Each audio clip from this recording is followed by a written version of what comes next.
Hace unos días, en Twitter, en X, vi un tweet que me llamó mucho la atención y me pareció muy inteligente. Entre otras cosas porque pensaba como pensaba yo. Entonces, como uno tiene la costumbre de pensar qué inteligente que es la persona que piensa como yo, dije, me parece muy interesante. El tweet era el siguiente. Repite, no es normal que nos acostumbremos a los apagones. No es normal que se pudra comida y se dañen medicinas. No es normal que pacientes mueran en hospitales por falta de luz.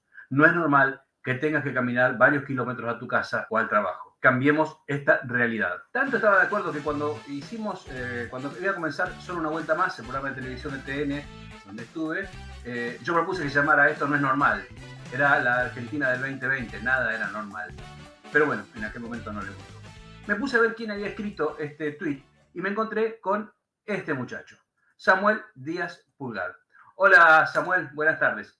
No, vale, qué pena. Gracias a ti por la invitación, por estar tan pendiente y por bueno, tener el coraje y el atrevimiento de escribirme por Instagram, por Twitter y ver si respondía. Muy agradecido contigo. En realidad estoy agradecido con vos porque con solo esas frases contaste Venezuela de una manera muy clara y contaste también los puntos de relación y de unión que tenemos con Argentina en el momento de que Argentina pasó por el populismo. Así que me gustaría que me cuentes, ¿la población venezolana cree que todo esto es normal?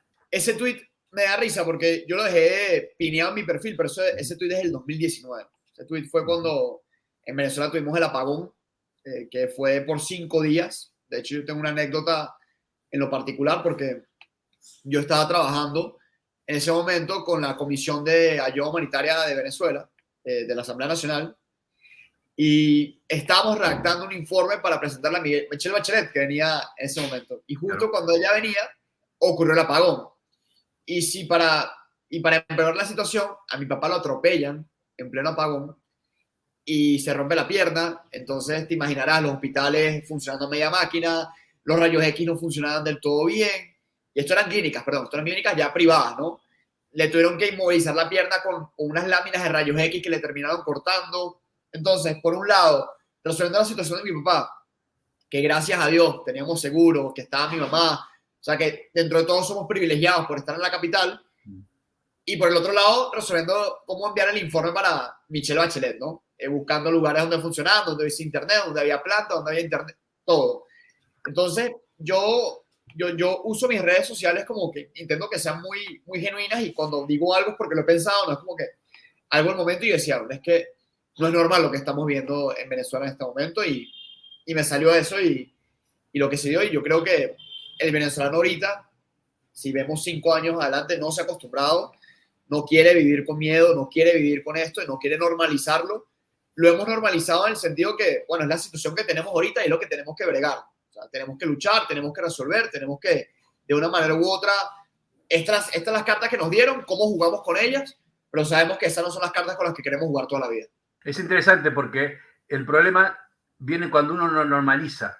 El populismo lo va haciendo muy de a poco y un día resulta que tenés cadenas nacionales por televisión que duran media hora y después te empieza a parecer normal y después duran 2 horas y te parece normal y después aparece la figura del presidente en todas partes en enormes fotos y te parece normal porque viste una, porque viste otra, porque viste 40 y así como esa metáfora que se usa tanto en estos casos, la rana que va hirviendo de a poco, cuando ya no podés salir de la olla, te das cuenta que estás inmerso en algo que es muy difícil de salir. Veo en estos días que hay mucha esperanza en la salida de las elecciones. Desde acá también se ve que seguramente la dictadura va a hacer cualquier cosa para quedarse, ¿no? Yo creo que lo que hemos normalizado es que Maduro siempre tenga una excusa porque él no es el responsable. Eso es lo que hemos normalizado nosotros, que sabemos que ya acá nunca siempre hay un responsable, siempre hay una guerra inventada, siempre hay un enemigo externo, pero nunca hay un porcentaje de aceptación. Nosotros venimos escuchando de la recuperación económica por los últimos 8 años y nada más lejos de la verdad, ¿no? Con respecto a las elecciones, yo creo que el mensaje más importante y lo que hemos venido trabajando y es parte de lo que hay que transmitir, yo creo que la política es el arte de administrar de manera adecuada las expectativas y la esperanza. Y aun cuando hay mucha esperanza, hay que también tener mucho aplomo, mucha templanza y muchos pies en la tierra. Y a pesar de que puedan decir que, mano, tenemos demasiada fe, la fe alteradísima, te puedo decir que sabemos que estamos contra unos obstáculos titánicos y que a medida que se acerca el día, porque hoy que estamos hablando, no sé cuándo salga publicado esto, estamos a 25 días de la elección y sabemos que todo es posible con estas personas que no le dan los números, que no hay vuelta matemática que le den para saber que hoy en día no son mayoría. Entonces, tenemos esperanza, pero es nuestra responsabilidad, todo aquel joven político, todos que estamos involucrados, administrarla de manera adecuada para estar consciente que esto no se acaba el 28, ¿no? Yo creo que eso es para importante. Tenemos un desafío el 28, que es votar, defender los votos y cobrar esa victoria, pero hay un 29. Saber que el 28 quizás no anuncia el resultado, que el 29 no anuncia los resultados. O sea, hay que saber administrar nuestras mismas expectativas, la energía y la esperanza, porque esto es una carrera a largo plazo, que el cambio de gobierno es la primera parte de la trilogía que llamo yo, que es la reconstrucción de Venezuela, viene la segunda, que es la estabilización, y después la tercera parte, que es esa Venezuela posible que todos queremos, ¿no? Entonces yo creo que ahorita hay mucha esperanza porque hay motivos para tenerla. Yo creo que como oposición hemos sido muy buenos reconociendo lo que hace bien el oficialismo, el régimen, y somos muy malos reconociendo lo que hacemos bien nosotros. Y a la inversa.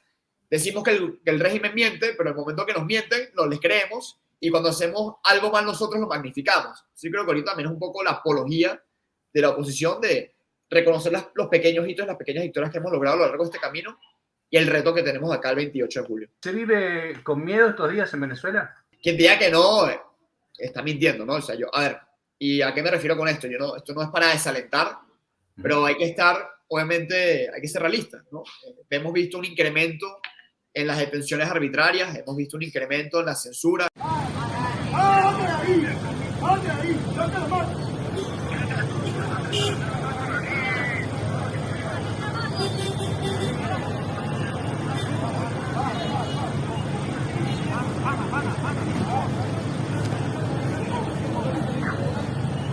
Todo aquel que adversa, todo aquel que pone la lupa en algo que incomoda a quienes están en el poder, puede ser víctima.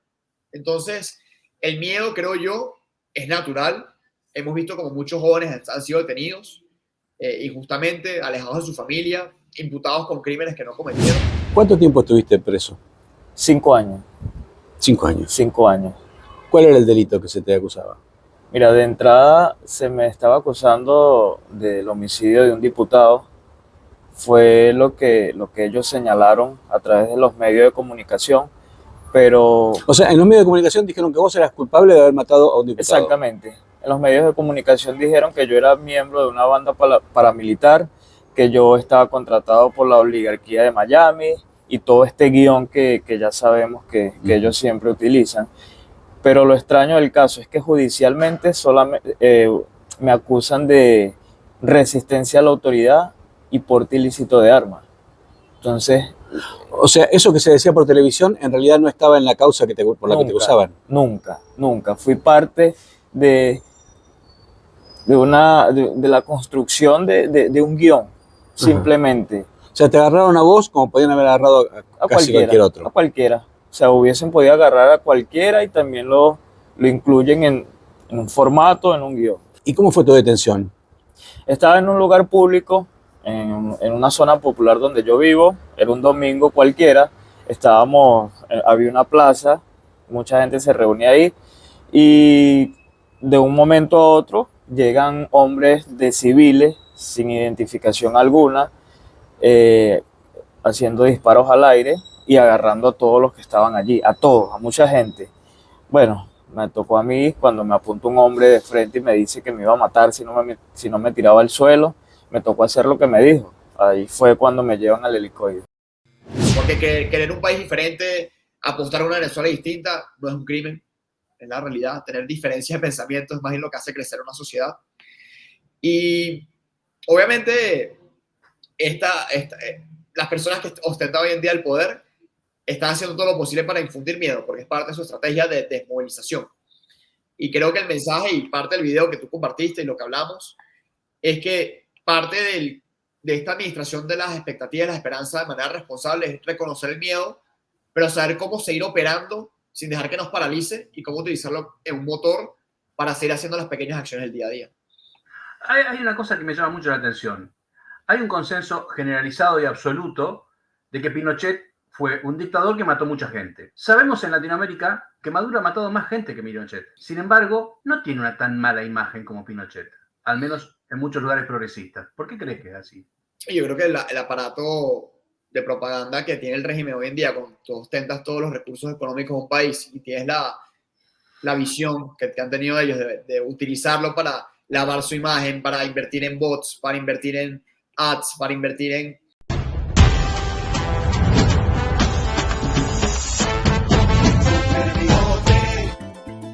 Gracias, pueblo.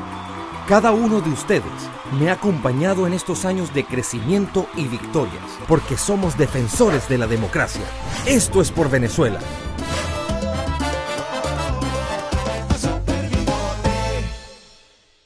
Una maquinaria publicitaria que ojalá hubiesen invertido en escuelas, en hospitales, en vías, ha sido parte de la estrategia de ellos, porque ellos saben que también parte de la razón por la cual hoy ellos se sostienen es la imagen que tienen a nivel internacional. Y con todo y eso, y esto lo ato a tu segunda pregunta, hemos visto como una Colombia, una Brasil, que son aliados ideológicos del régimen, le han dado su llamado de atención.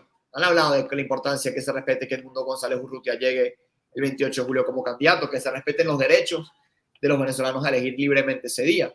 Es lo que creo. Y vuelvo a de la esperanza. Bueno, porque hay motivos para hablar de esperanza. Yo creo que si vamos... para hablar del hito que permitió que hubiese el renacer de la esperanza en Venezuela, tenemos que hablar de las primarias del 22 de octubre del año pasado. La oposición venía muy golpeada, un gobierno interino que había sido ya desarticulado, y la gente estaba sin rumbo, estábamos de una inercia generalizada a causa de la situación política que vivía el país y a causa de que el gobierno había logrado quebrar el espíritu de nosotros, por lo menos a simple vista. Surge la figura de la primaria, los partidos políticos se articulan en torno a ella, de la oposición, a participar, a llamar, nos sobreponemos a los obstáculos que pusieron, a las amenazas, a las intimidaciones. Fue una primaria además autogestionada, es decir, que la gente prestaba el patio de su casa, prestaba su negocio, hubo amenazas y honestamente yo me acuerdo que yo era los más optimistas porque yo veía como un sentimiento y decía, si participa 1 millón de personas, un palazo. Participaron 2,5 millones. Y eso demuestra el talante de que nuestra gente quiere votar, de que queremos participar.